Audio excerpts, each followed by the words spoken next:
बोला बोला सच्चे दरबार की।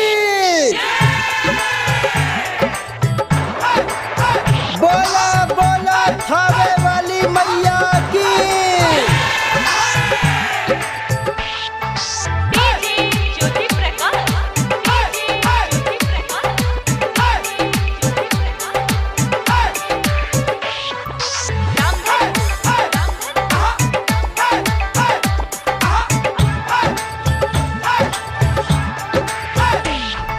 माँ की महिमा जन जन गाए, सबको तेरा प्यार मिले। माँ की महिमा जन जन गाए, सबको तेरा प्यार मिले। चरणों में हम माँ अम्बे के, चरणों में हम माँ अम्बे के सेवा सुमन चढ़ाएंगे, सेवा सुमन चढ़ाएंगे। माँ की महिमा जन जन गाए, सबको तेरा प्यार मिले। बोला बोला शीतला वाली मैया की।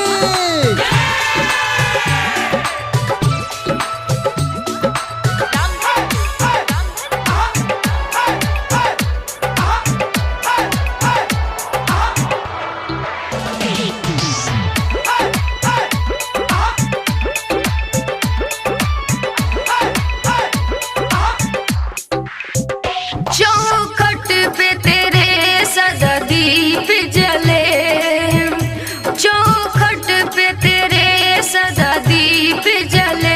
कृपा जो करो सभी फूल खिले,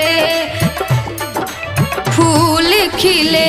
चौखट पे तेरे सदा दीप जले, कृपा जो करो सभी फूल खिले।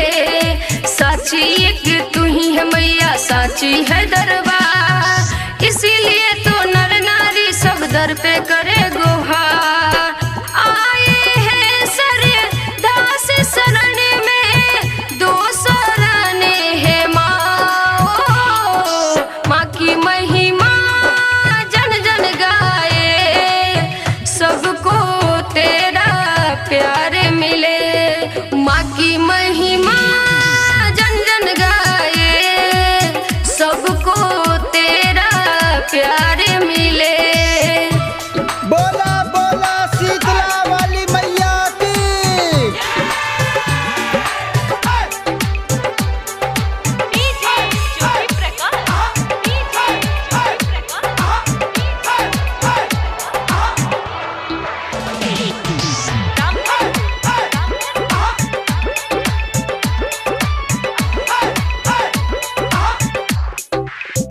सजन संत सदा गुणगान करे, सजन संत सदा गुणगान करे।